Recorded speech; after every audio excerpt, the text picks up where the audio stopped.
Good morning, everybody. Welcome to today's event called Ready to Recover, ?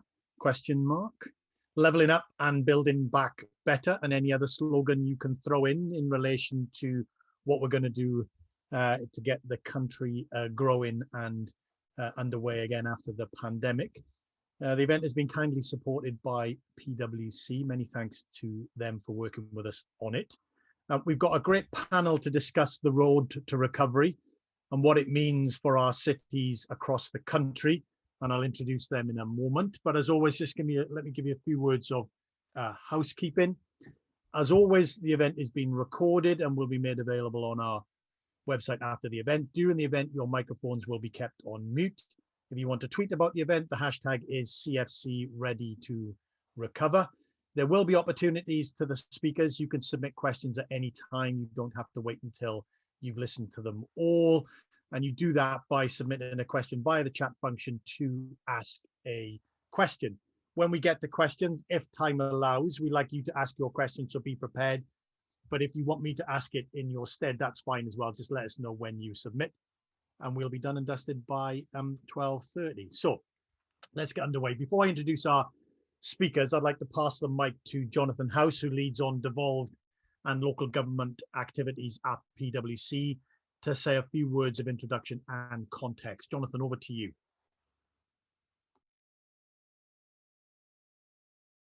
If you just unmute, Jonathan, and then you're away.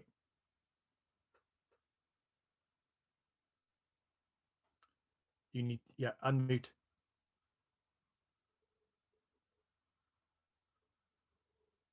Can you do it? Yes, there we go. There we go. Good. I think brilliant. Fantastic. Thank you, Andrew, very much.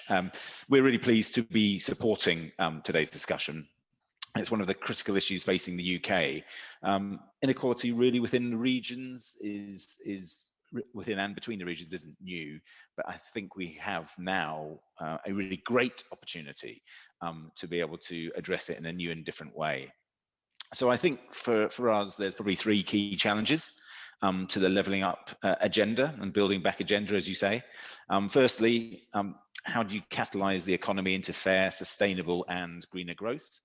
I think secondly, how do we deal with the vulnerabilities that COVID-19 and also Brexit really has exposed us in relation to global supply chain and also to UK's healthcare systems?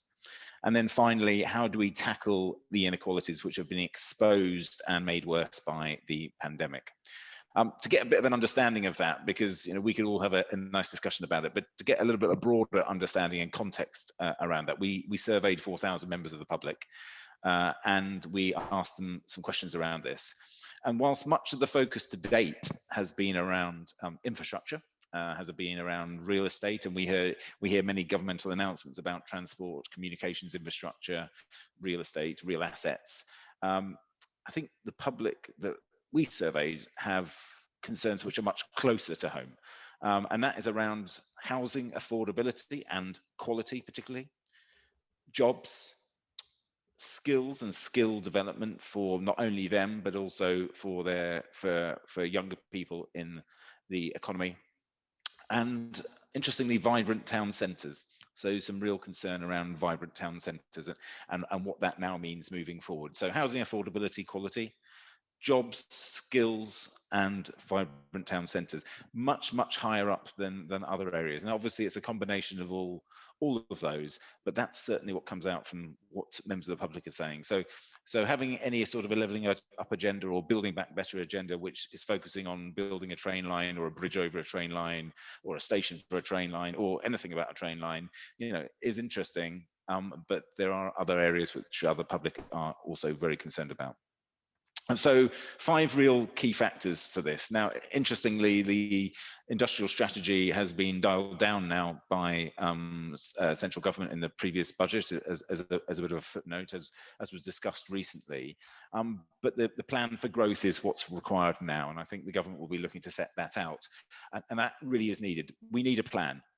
And I think those sort of 5 areas that we might want to see put within that plan are really the following. So firstly, it's got to be proactive at a local level, without a doubt.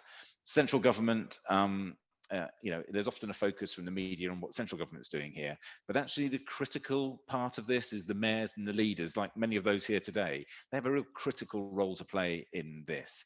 They have already been proactively taking control and responsibility for the levelling up agenda, and that's really proving the shift between central and local relations.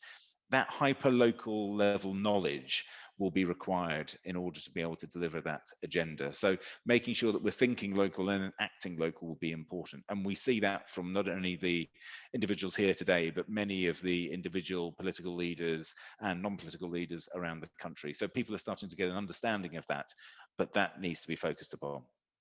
I think secondly, addressing the wider issues that really matter to people is going to be important. So as I've said, coming from the survey, investing in social infrastructure, investing in housing, opening up opportunities through a focus on jobs, education and skills will be incredibly important. You can't do that alone. You need to have the infrastructure projects with it, and you need to have the business investment as well. But that's really important to pull together. The third area I think is important, and I think I think people on this call will absolutely understand this. We can't be putting people into boxes here. The inequalities that exist are not just on geography. There's also broader social inequalities by generation, by gender, by social background, by ethnicity. You could put it in a posh way of saying people are multi-dimensional in how they identify themselves, but basically just don't put people in a box. So what we're going to have to do is do some things that are very, very different and be a little bit more sophisticated around that. Fourthly, there's an active role for businesses like ourselves at PwC to take, reskilling and upskilling people for future jobs, ensuring people equip with the right skills.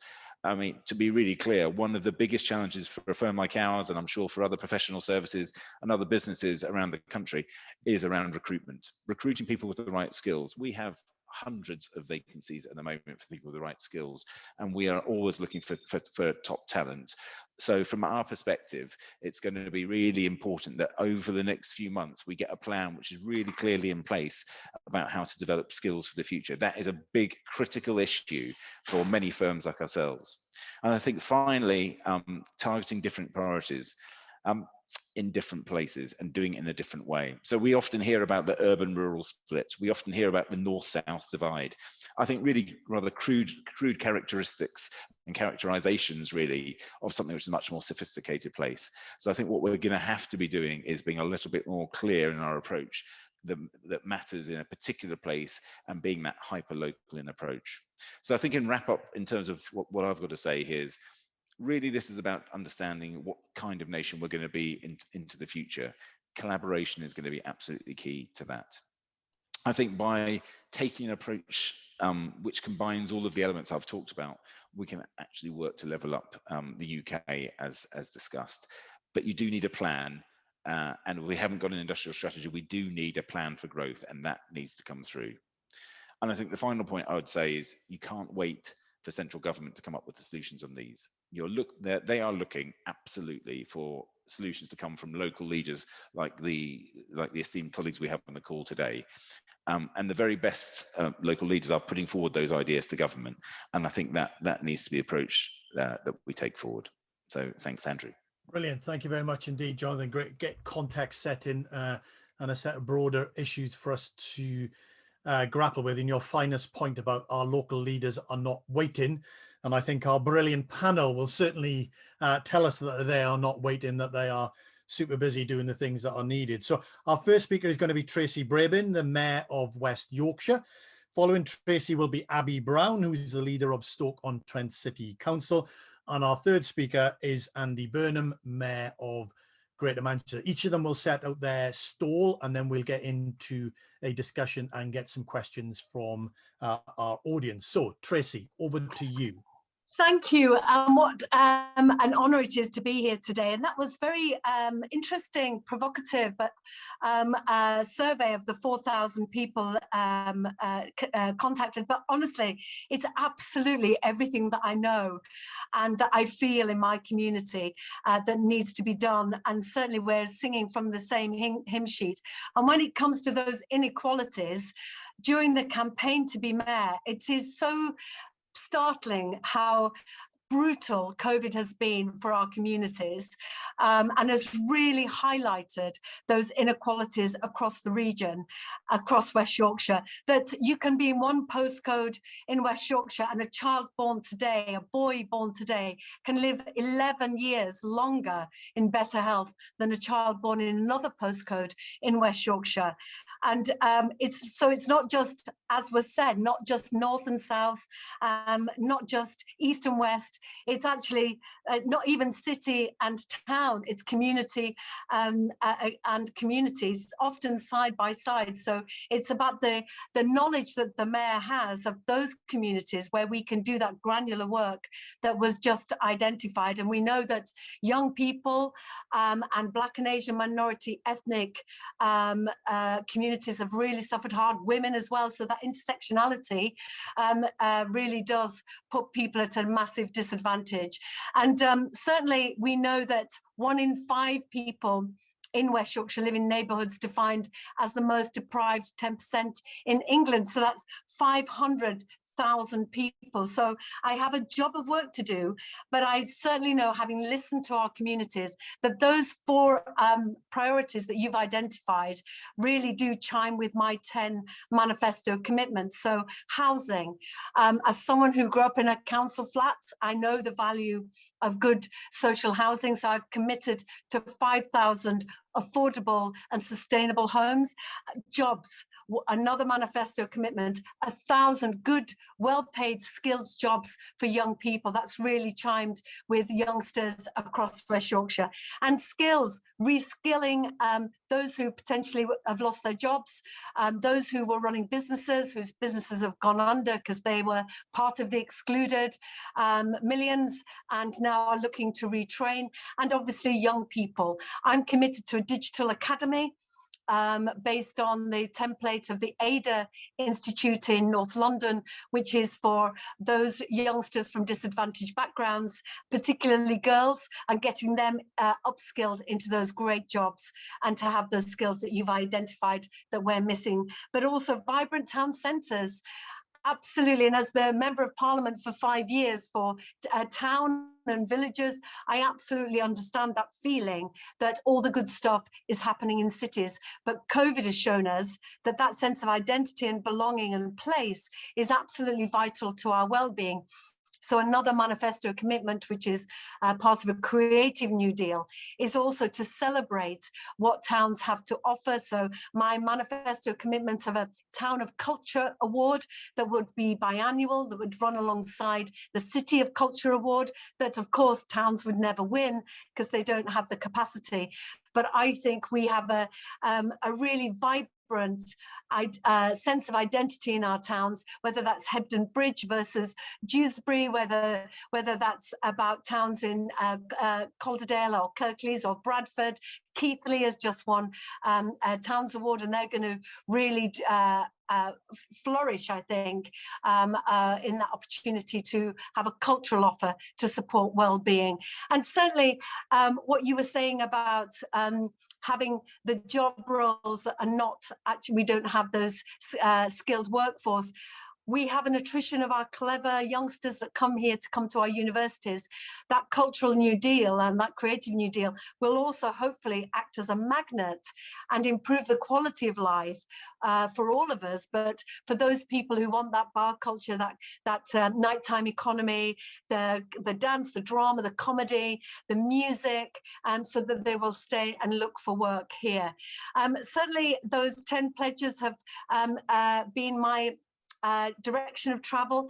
There is one thing that I think was missed out in your surveys, buses, and being able to say, we're going into an enhanced partnership with the bus companies, and we're going to then also set us on a journey to public control and to investigate that, has done incredibly well across West Yorkshire. People really understand that if we're going to level up, we absolutely have to get our bus network right, that it can't be you use a bus because you don't have a car. It has to be like London, where you use the bus because it is the cheapest, the quickest, the cleanest way to travel. And that absolutely chimes with our commitment to hitting net zero carbon emissions by 2038. We can't do that if people don't use the bus. And the public really understand that they need a better bus service in order to get to those jobs, for those homes to be connected, for in order to engage in culture, they need a good bus network. I think that's actually really important, and has been something that I've been hearing back from the public that is very important to them. So at the last combined authority meeting, we unlocked 2.6 million to start on, we turned the tap on to start that commitment to our manifesto pledges. We've unlocked £600,000 worth of that budget to develop our Fair Work Charter, because levelling up is absolutely about the quality of life, and that is about how much you earn. It can't be fair that there are people in our communities that are struggling on lower than a fair wage. So I'm working with Andy Burnham, you'll hear probably more about this from Andy later on, and Steve Rotherham, to develop a Fair Work Charter that works across all of our regions, so that we level up, all of us, we all rise together. So we are not in West Yorkshire the sweatshop where people want to come because they can get away with low wages, because how much people have in their pockets affects well-being, it affects the keeping the pound and that sort of inclusive economy and that recovery. And working together as Northern Mayors is going to be really important. Also, what do we need from central government? But I keep making the case that we can help.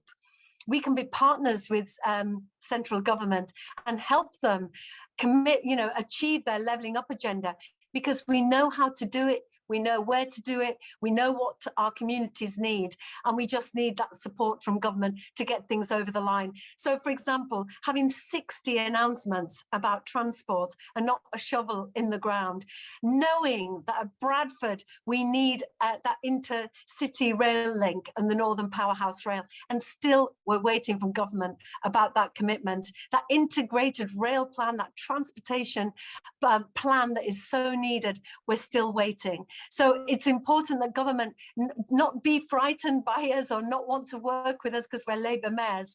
To be honest, I can work cross-party. I'll work with anybody to get a better deal for West Yorkshire. And certainly we can't, and I keep making the case that it's not just about capital spend, to give us money that has to be spent in 2 years' time, that's capital, because it's just about the shiny buildings. We need that revenue funding as well to run projects, skills, training schemes, digital connectivity, and so on. And also, that levelling up agenda cannot be countenanced without looking at climate change, because if you live in Hebden Bridge and what used to be a once in a lifetime crisis where you were flooded out is now every 2 years, without tackling climate change, we cannot have that proper levelling up conversation. So we need more devolution. I have no say over health, for example, and also no input into schools, whilst also further adult education I have the budget for. But I think we need more of that joined up thinking rather than these piecemeal devolution budgets and responsibilities. So basically, my message is, we get it. My manifesto commitments have come from conversations with the public.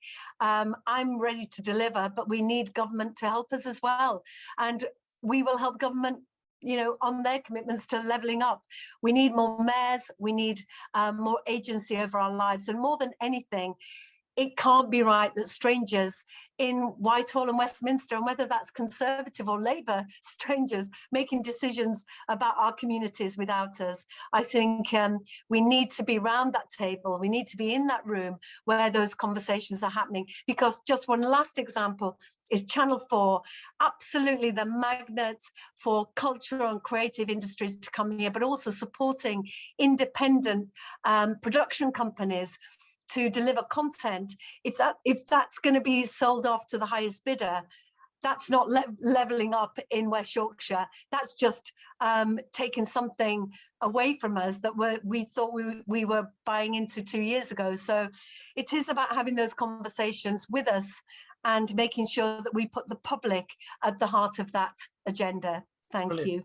Thank you very much indeed, Tracy, covering an awful lot of ground in a relatively short time. Anybody that mentions buses for as long as you did gets my vote. So thank you very much for that. People will know buses are very close to my my heart. Let's move on and let's hear what's going on in Stoke from Abby. Abby, what's on your list for levelling up? Thank you, Andrew. Thank you very much for inviting me to speak this morning. So I'm Abby Brown. I'm the leader of Stoke-on-Trent City Council. Anyone who's not familiar with Stoke-on-Trent, we are the 30th largest city in the UK, North Midlands post-industrial city with a population of 255,000. I would characterise our narrative historically as being all about 6 towns, which for me is Vauxhall Conference League, but I've got an ambition which we've been leading for the last 6 years to really be Premier League. So I talk a lot about being one city, but crucially we are a city that is made up of 6 different towns. As I say, I've been on a journey since 2015 to change everybody's perception about my fantastic city. And although COVID has interrupted that, it certainly hasn't changed our approach. And it's always been referenced, you need a plan. I launched my plan in February of this year, and it focuses on 4 key pillars that we believe are the things that will make a massive difference to Stoke-on-Trent.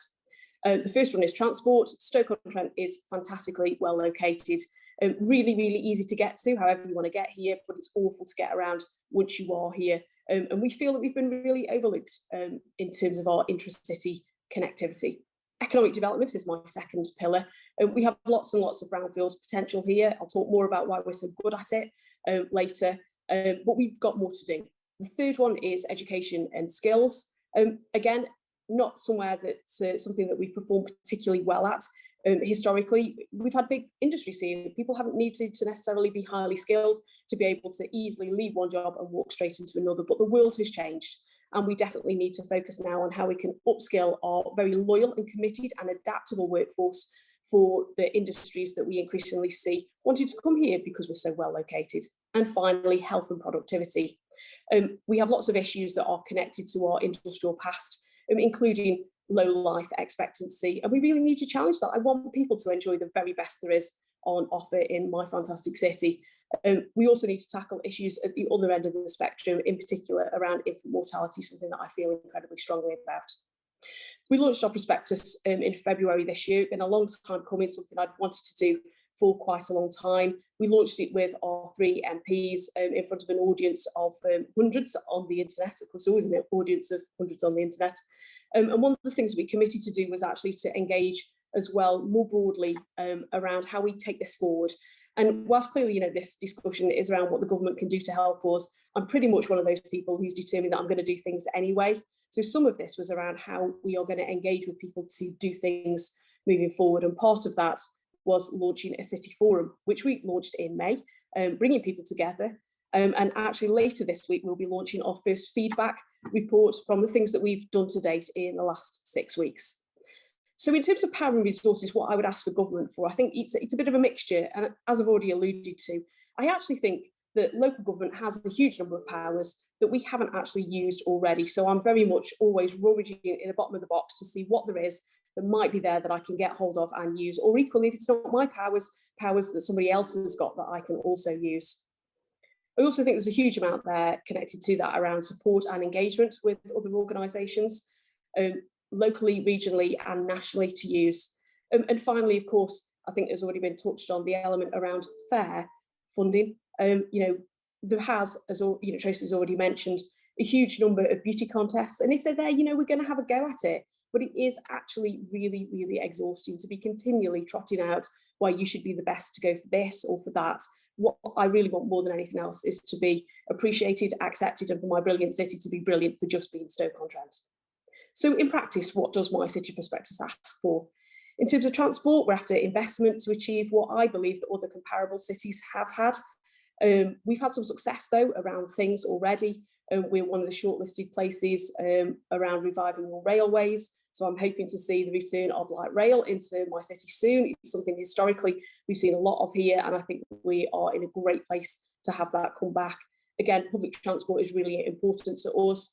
We're interested in things like the zebra process that's going through at the moment, and I'll be giving government feedback about whether it's right for me or not, because it is really important. It's clearly very high on the agenda for the public, and it's important that not only do I make the opportunities that come available to me work, but I also feed back to the government where they are not. Economic development, we continue to push this really strongly. Again, something I'm very passionate about in terms of housing and businesses, but it's also really challenging through the parameters of levelling up, where we are given certain things that we have to work towards, amounts that we have to bid for, but then also, on the other hand, threatens limits around the Public Works Loan Board for us as local authorities, as we have a changing local government finance landscape to deal with too. But in terms of the practicalities, obviously I've submitted my Levelling Up Fund bids, and you can, I'm sure, understand there'll be a number of regeneration schemes in there. But again, as a polycentric city, I'm keen to invest not only in my city centre, but also in the towns themselves. We're great at building houses. We complete nearly 1,000 every year here in Stoke-on-Trent, over 1,000 some years. Last year, we did nearly 100% of that on brownfield land. And when I say nearly 100%, I mean 99.2%. We have one of the best performing enterprise zones in the country, and as a local authority, I really strongly believe that we need to intervene where we're not able to get the private sector in there, and then make it a really mixed model. But also, again, a focus on culture for us. We were shortlisted to be City of Culture in 2021, and that still runs really strongly through what we want to bring forward. And I'm working with a number of national organisations at the moment around how I can ensure that they invest in things that we want to see here within Stoke-on-Trent. In terms of education and skills, we're using the opportunity really to work out how we can better engage with academies, and working very closely actually with the Secretary of State on that to ensure that I've got an education system that suits the needs of my residents here, that's aspirational and delivering what we need. We have a really strong digital agenda here. We style ourselves as Silicon Stoke, and we launched a prospectus on that just a couple of weeks ago. So we have a really strong tie through education and skills in terms of how we can make that happen. Around digital academies and all those sorts of things. Early years, though, is incredibly important too. We were one of the local authorities involved with the recent LEDSOM review, and we're pushing quite hard on how we can ensure that our children are ready for school. Children have the best start in life, and therefore go through the education system that is fit for purpose. And equally around skills, and local government through the LGA have a really strong narrative around the work local agenda, so we're very keen to continue to push that in terms of education skills. And finally, health and productivity. We just recently brought forward a new health and wellbeing strategy. I've become the chair of the Health and Wellbeing Board because there's nothing like leading from the front if you really want to fix something. Really bringing together partners and viewing it as something that we need to address across the whole of the city by having the most engaged and able partners around the table to do that. We're challenging to be a mentally healthy city, and also bring forward a citywide health and work programme. And again, these are things we think we can do ourselves, but of course, government support helps us to move faster to do a number of these things. And finally, I think really to reiterate something that Tracy's just said, the levelling up's not just actually about cash. I think it's also about recognition and confidence, about the recognition that you have a plan and you are the best people to know what your area is about. In terms of confidence, we were really pleased when the Home Office recently announced that we would be a location for their relocation, and particularly within the detail of that, their focus on recruitment of young people, apprentices, graduates, and also digital, which for me really reflects what our narrative is as a city. We're not just being given a home from home for a department who are going to come in on a Monday and go home on a Friday. The Home Office plan is actually to be embedded here in our city and to draw on our strengths as a place. I also think, finally, the narrative is often about regions, and for me, that masks the huge variety across not only my own region, but also across the entire of the UK. And as they say, variety is the spice of life. So for me, levelling up is as much about that recognition of the individuality of places and the confidence for us as places to want to express what we think is the best thing for us to happen moving forward. So I hope that gives you a flavour, and you can find more details on the Stoke-on-Trent prospectus on the City Council website, stoke.gov.uk. Thank you, Andrew. Brilliant, thank you, Abby. I would encourage people to have a look at the prospectus. I have looked at it several times. It's a very, very, very well considered document, both in terms of what Stoke is, but also what it wants to be and what it needs to get there. So I encourage you to have a look at that. Let's move to our third speaker, and that is Andy Burnham, Mayor of Greater Manchester. Andy, let's hear about what's going on in Greater Manchester and what's on your wish list for the government in terms of devolution and levelling up. Andy, good morning. Afternoon. Just it is afternoon. 1 minute past. As I said it, I looked at my watch. I apologise. Cool, yeah. And how long have you got? What's on my wish list? Wow. But very much want to follow Abby and Tracy. We've got some very similar ambitions. But if I could just support Tracy on keeping Channel 4 public, we have seen the benefits in Greater Manchester of a public service broadcaster at the heart of our city region over the last decade or more. And obviously with a public broadcaster, you get the further ability, the levers that come with that to keep the investment going into local communities. So strongly, Channel 4 was given to Leeds as a public service broadcaster, and it should absolutely remain so. So strongly support Tracy on that. So to answer your question, Andrew, I think we're in a position where we are ready, because of the work we've done over a number of years, with big picture plans for our city region.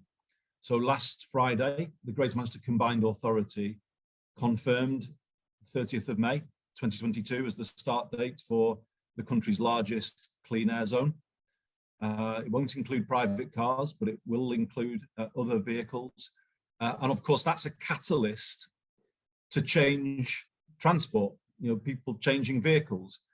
So in some ways, it's the other side of the coin to our vision of a London-style public transport system in Greater Manchester. The two agendas are becoming aligned now. We are moving ahead on bus franchising, and there is very much a sort of a kind of overlap now between these two things. I believe giving a city region of the size of ours a London-style public transport system with London-level fares. That's a crucial bit there. £1.55 to catch a bus, rather than what it can be in Tracy's area, Abby's area, or mine, which can be £3-4 or more. If you give 2.8 million people a public transport system of that kind, where it is highly connected and it's affordable, that is levelling up. That is true levelling up. If you can create very much affordable public transport, it's the foundation for a more productive economy. It connects our residents to opportunity. And we're very much on with that. It's the B network. We will integrate buses and trams over the next 3 years. We have a bike hire scheme starting later this year. We are asking the government for rail station devolution. We think that needs to be the first stage of the move to Great British Railways. The train stations are community infrastructure, and they can be used for wider regeneration purposes. Building homes for public transport around those stations, rather than leaving them as neglected assets as they are at the moment. So big plans on clean air and transport. Andrew, we've obviously had a long debate about our planning framework, our spatial framework, but that will be moving into its final stages, including 9 of our districts, not Stockport. But actually Stockport has something unique, which is the Mayoral Development Corporation, headed by Lord Kerslake, the first such development corporation in the country to focus on a town. And I think that provides something of a template, actually, for how we level up towns outside city centres. Stockport have developed a pipeline for 3,500 homes, just underneath those famous railway arches, the viaduct in Scotland. In Stockport. We've got Scotland on the mind at the moment. That was definitely a Freudian. Don't worry, it's just been recorded, Andy. Don't worry, it'll be available. Expect a call from a journalist. Well, it's because there may be news on that front later, so that's anyway. But never mind. We'll leave that one to one side. We think we've got a real vision here for how things could be, because the 3,500 homes are linked to the rebuild of Stockport Interchange, which is a rebuilt bus station that will be Metrolink ready, because we have plans to bring Metrolink to Stockport. It will have a public park on top of it. It will have new cycling and walking infrastructure. what we're doing here, Andrew, is looking at how we can, true placemaking actually, building homes for public transport, bringing a kind of, not just a younger demographic to live there. I think we need to create homes for the over 75s in thriving, reimagined town centres, because I think, many of us on this call, as we get older, we might fancy living there more than living, in a care home or somewhere else. So yeah, I think we've got to rethink how we support older people and have age-friendly neighbourhoods. And Stockport is absolutely at the forefront of this thinking. But we are now looking about how we take some of this thinking to the north of Greater Manchester, because if we're honest, we've got our own north-south divide within our city region, where the north of Greater Manchester has much greater challenges when it comes to deprivation and the need for regeneration. So I've proposed to Rochdale MBC a Middleton Mayoral Development Corporation. Middleton, traditionally thought of as Manchester by many people, even though it's in the Rochdale borough. Huge potential to regenerate the town, and again, it's linked to bringing Metrolink to Middleton. So levelling up is really, we believe we are beginning to serve up plans here that make sense, and actually the government can take and make levelling up a reality in a reasonably short space of time. But the one that almost brings it all together, Andrew, and I'll finish on this, and kind of almost like position this as the sort of the thread that unites it all. And that's our plan for a zero carbon Greater Manchester by 2038. We're one of the few city regions, not just in the UK, but in the world actually, to have a science-led target for a zero carbon city region set by the Tyndall Centre at the University of Manchester, or they advised us and we accepted it. And I think this is the moment really where we all have to accelerate progress towards a zero carbon Greater Manchester. Rising to the climate crisis is the way to solve the jobs crisis. Climate justice can bring social justice. And I think this is the way to see it. If you want to create plentiful, good quality jobs, you need to look very hard at the green economy, because there you can see the potential to retrofit homes, which can create thousands of good jobs for people, not just young people, but retraining people who are in the traditional construction sector. We have a plan worked out with Electricity Northwest to decarbonise our grid. Again, there is huge potential there for employment. We have a plan for 30,000 homes for social rent that will be zero carbon, passive house homes. And that's linked to our thinking around our town centres, Stockport, Middleton and other places.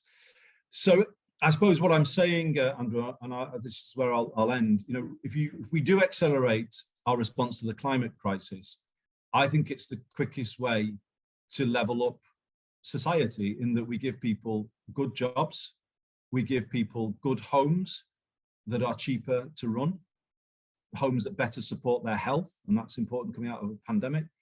It's the surest way to give people better transport, affordable transport, more livable communities.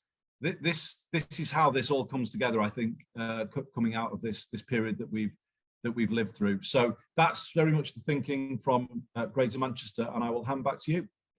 Brilliant, thank you very much indeed, Andy. We've got lots of questions. Andy, I know you have to leave a little bit before the end, if that's right. So I'm just going to dive straight in. And there's a great question from Andy Mycroft. Andy, if you're on the call still, can you unmute? And this is about the government's commitment to the levelling up agenda, which obviously we're talking about. Andy, are you still on the call?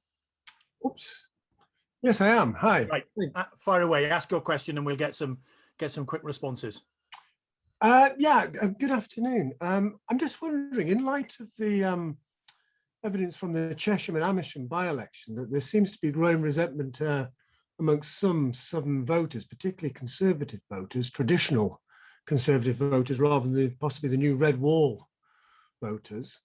To what extent is the levelling up agenda politically vulnerable? Because there seemed to be growing resentment to the idea that levelling up was something which was fair to voters in the South. Do you think the government might change its mind on levelling up? Okay, very good question. Andy, well, let's come to you first. Is levelling up a political ruse? Is there more to it with the government's thinking? And is it vulnerable if Southern voters feel that they've been ignored? It's a very good question, Andy. I can stay till about 25 past if that helps, Andrew. Excellent. So just if you want to put Thank you. questions to other panelists as well.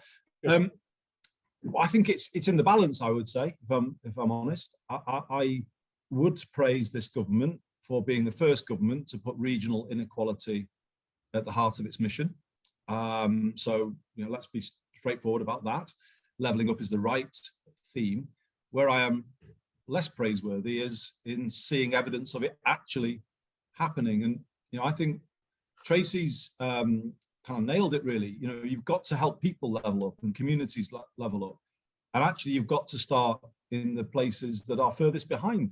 I mean, if you look at a map of the country as to where COVID has taken the greatest hold, those are the places actually that you should start with levelling up, because they are the places with the least secure employment, the poorest housing. They are the places, actually, they overlay pretty clearly with the places most in need of levelling up. However, levelling up is not developing as a policy in that way. It's, you know, we had a situation where when the criteria was issued for the levelling up fund, I think Canterbury was in and Salford was out. I mean, how on earth can anyone in the civil service justify that? That looks like a straightforward political decision to me, and therefore it says to me that the politics of levelling up are starting to go a little bit wrong, if that's the case. So I think it's a bit in the balance. You know, I think they need to, the north of England lags behind the rest of the country, certainly London and the southeast, in many, many ways, and we just simply don't have the transport infrastructure that other places have. And we've been told we're going to be a priority because we were promised a northern powerhouse getting on for 7 years ago now by George Osborne.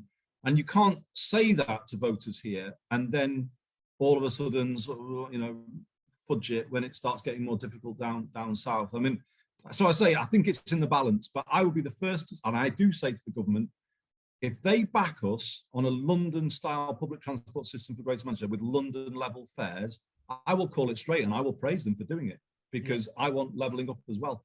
And if they're going to help level up the second city of the UK with transport investment of that kind, then they will be levelling up the country, and therefore they will deserve our praise if they do that. But it's unclear, I would say, as we sit here today, exactly where this levelling up agenda is going. Very good. Thank you very much, Andy. And any Brummies on the call will be very glad that you're supporting investment into Birmingham as well as the second city in the country. My joke, obviously. Tracy, your view on the government's commitment to levelling up, is it deeper, more entrenched than a political play?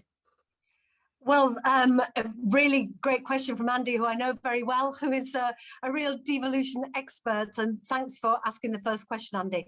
Well, it was interesting when Sadiq Khan came to North Yorkshire. We were on a visit to look at electric buses that they buy from Switch. And he was making a case that levelling up is a really powerful argument.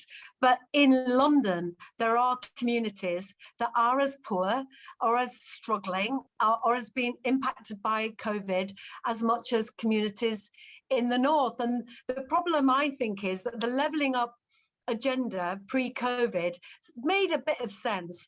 But I think COVID has actually reset the country, because the communities that were the furthest away from power and money are the ones that have been the most impacted. And that could be a seaside community near Ramsgate, as it can be near Bridlington. So there are problems. Now, Andy's question was about the by-election. And I think the problem there is that these big infrastructure projects, there will always be a case to say that, you know, we've got our infrastructure in place and actually this is too disruptive for us, and what's the benefits? We must not allow that argument to gather momentum, because when we have an opportunity for an infrastructure project of this size to have this impact on our capacity, we have to really bang the drum for the impact for us. But it cannot be an either or. You know, the government is a government for the whole country, and they must be aware of where the cold spots are and where they need to intervene. But it can't be an either or, that you can have Crossrail but you can't have HS2. You can have HS2 but you can't have Northern Powerhouse Rail. Yeah. We know what needs to happen, and the communities of Amersham need to make their case to government in the same way Sadiq Khan needs to make his case, and so do we. But what we can't do is be in this beauty contest where we're all vying for an ever decreasing pot of money and spending, you know, as we've heard, you know, money and hours and officer hours making these bids, and they're not winning the bids because there are political choices. So I do think, you know, that case for levelling up is actually between communities and not just north and south. Brilliant. Thank you very much, Tracy. Abby, your view on the, you know, the politics and the commitment of the government, but also I suppose, you know, a little bit of what Tracy was there touching on, you know, that there is a way in which the agenda has been set up as an either or, you know, a kind of north versus south, or a cities versus towns. You know, is that helpful really when we then think about what, you know, what Stoke needs, or what Greater Manchester needs, or, you know, what West Yorkshire needs, or what, you know, everywhere else needs? You know, are you worried that it becomes a little bit confrontational, a bit of an either or situation? I think, you know, there's always that issue, isn't there? I think a big concern of mine pre-COVID was kind of the way the agenda was shaping up between core cities and key cities versus everybody else. And I think that's really unhelpful. I think Manchester's great. I go there quite often. I've been going there since I was 18, but I have no intention whatsoever of turning my city into Manchester, because they're two completely different things. And when people say to me, you know, but Manchester's got to X, Y, and Z, I think, well, that's great. And I really welcome that. And Stoke-on-Trent is completely different.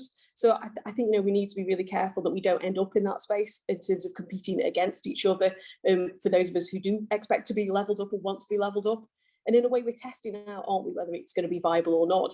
I'm in an interesting position. I'm a Tory leader in a red wall city in the Midlands that is not necessarily particularly high up in the agenda. So I guess for me, I'm waiting to see how successful I'm going to be in a couple of weeks' time with my Levelling Up Fund bids and my community renewal fund bids as well.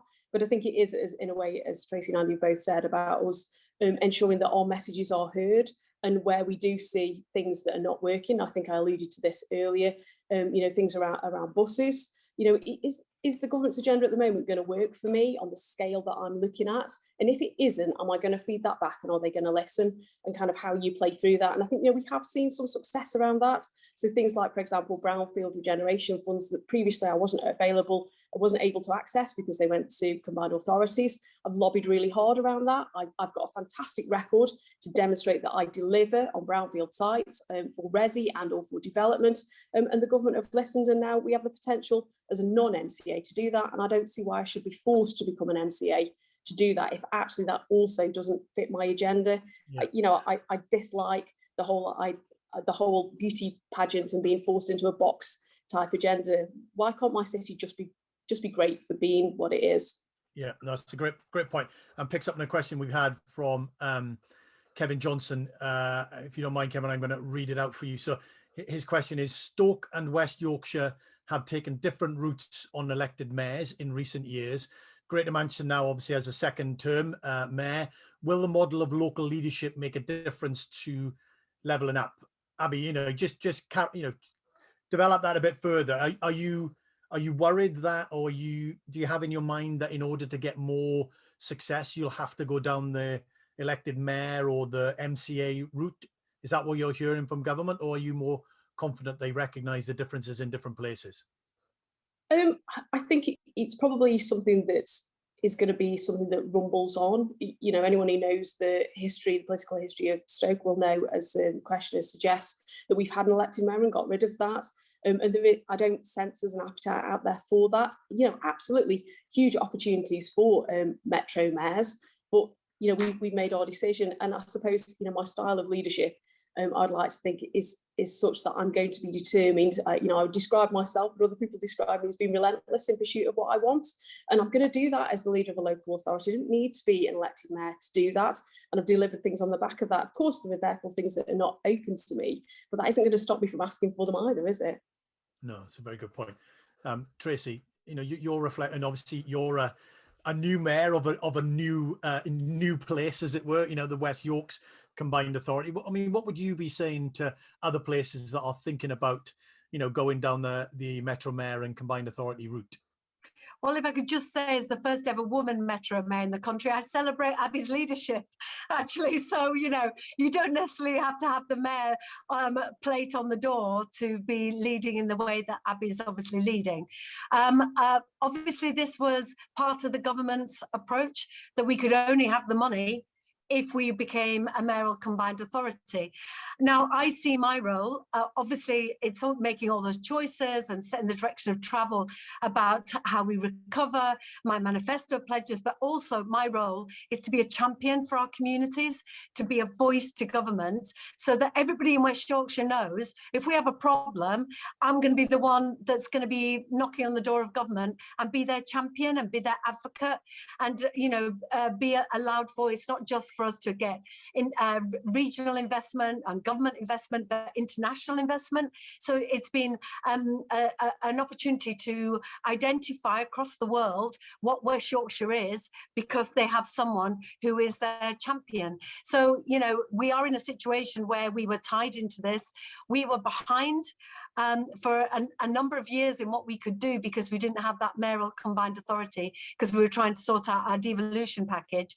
But I would say that those regional representatives, however you want to call them, are absolutely vital, that we have the power to change and to make decisions about our community and for our community. So whether that's a mayor or leader, I think a mayor gives us greater authority because of the mandate that we've got. You know, 2.3 million people I represent, and that mandate, 60% of the vote. You know, you have a loud voice for the people you represent. But you know, you're 6 weeks in, and let me tell you, I'm loving the mayoral. So I would encourage everybody to get a mayor. But that's just that's right. Everybody needs a mayor. Very good. Yes. Okay. Yes. Thanks, Tracy. Andy, I mean, just your, you know, second term, you know, as you said earlier on, Greater Manchester has been, you know, putting these things in place for a very long time. But I mean, what is it that you would say to other places if they're considering, you know, the mayoral route or the combined authority route? I mean, how would you advise them? What would you be saying to them? I think the evidence that's emerging out of Greater Manchester is that it works. Now, I would say that, wouldn't I? But I think it is, in that it certainly raised our sort of voice, if you like. It does do that. And Steve's done that. Tracy is doing that. You know, the representation of the place gets stronger. And Andy Street's, I'm not making this a party point, by the way, you know, Andy Street's done that. And also, I think the public are starting to respond to it, Andrew. So what I would say is, in 2017 at the mayoral election, we got a lot of, it will be a white elephant, we don't need it, it's another layer, go back to Westminster. That's what I got that on the doorstep. This time in 21, I didn't get that. It was more, yeah, we kind of like this. This is starting to make a difference. You know, we want a bit more of it, if anything, is what I felt people were saying. And I think some of your research and Centre for Cities almost, you know, endorsed that. Yeah. So, and the thing I would say is, and this is somebody, you know, speaking kind of battle worn from Westminster, like Tracy, but I was there a long time, 16 years.